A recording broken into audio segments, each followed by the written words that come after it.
Identity theft has become the top consumer complaint in the U.S. with about 10 million victims every year.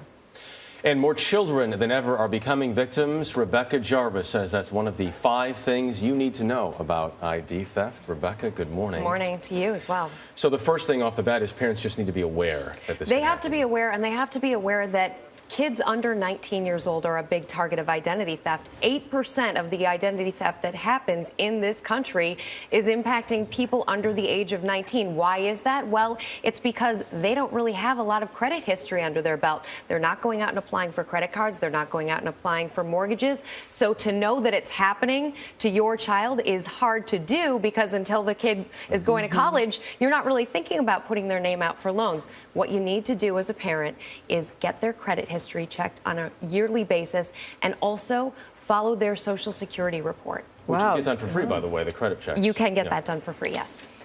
I'm surprised that you have to start checking. You should start checking, having your kids' identity theft checked, even though they're not out there buying, just because.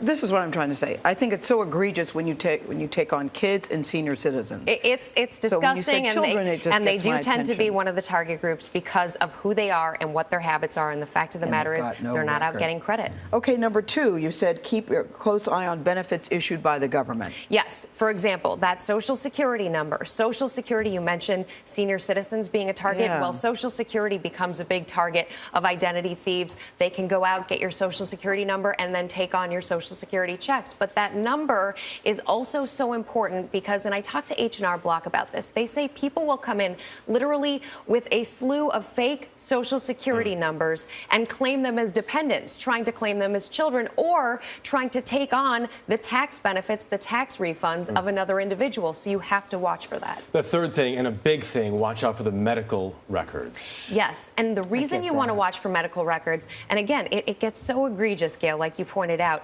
People will literally steal your identity so that they can go to a hospital, get a treatment under your name, under your Social Security number, and then the bill would go to you. Now, not only is that a problem for your credit and for what you pay, but it's also a problem because the next time you go to the hospital for something else, all of a sudden that other person's medical records become your own. Wow. And that you don't want that in your history, and you're being obviously. treated for a random ailment. Exactly. Well, not only that, but like, let's say you have a problem with some medication, and all of a sudden somebody else came into the office and they had a different problem. Well, that could be dangerous to your health. It does make me think I need to pay attention. Stuff comes in and I don't really read the fine print. I need to start doing that. I need to find my Social Security card. Let's start with that.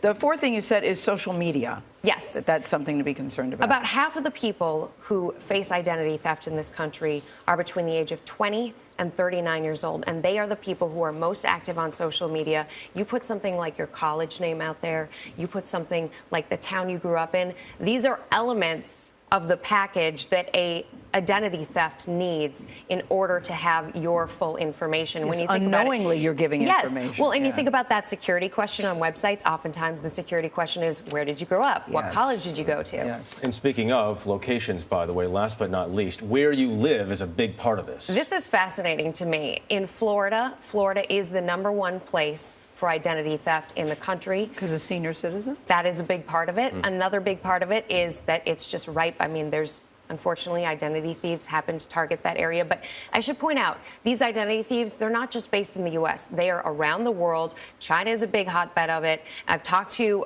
the FTC, which oversees this, the Federal Trade Commission. They are finding more and more people are identity thieves in this country coming from other places like China, for example. But Florida, Georgia, California, these are top target states for identity theft. And we're in New York. Another great reason Unfortunately, to it's live one of here. them as well. It's New York is one of the other places. All right. Thank you, Rebecca. Thanks.